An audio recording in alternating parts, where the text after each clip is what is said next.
Hello, this is Mark Sabatella from Outside Shore Music.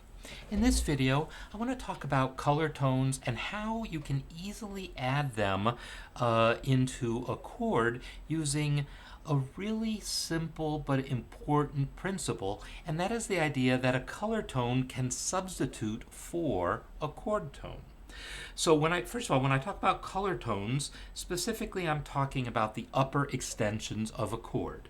So I have a handout I created where I show all these different color tones that are possible to add, and I'm describing them as ninths, 11ths, and 13ths, basically. And in the handout I talk about all these different types of chords and which color tones fit, but I'm going to focus here on dominant seventh chords. So I have here a C7 chord, C, G, B flat, E. That's a C7 chord. I just spread the notes out a little bit. And then I'm putting on top of that a ninth, or a 13th, or an 11th. And if I do that, I probably leave the third out. Or maybe I have a sharp 9, or maybe a flat 9, or maybe a flat 13, or sharp 5, or maybe a sharp 11. There's all these different color tones I can use. But the point I want to make here is that the ninth, and that includes the natural ninth as well as the sharp 9 as well as the flat 9, can be used as a substitute for the root in a voicing.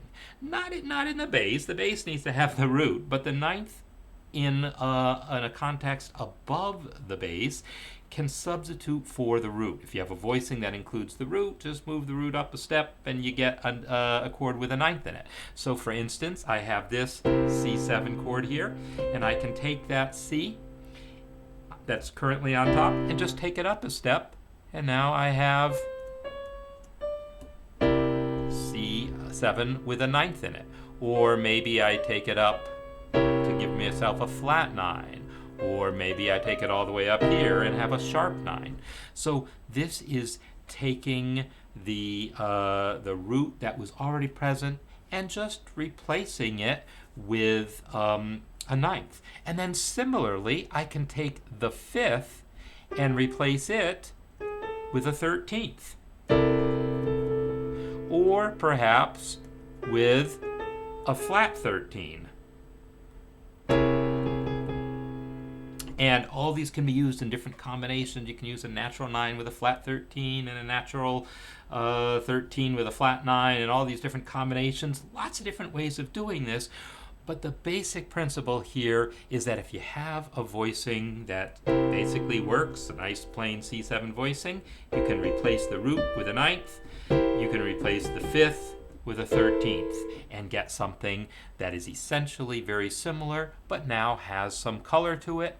And a lot of the approaches that musicians and arrangers use for creating colorful voicings are based on that exact principle.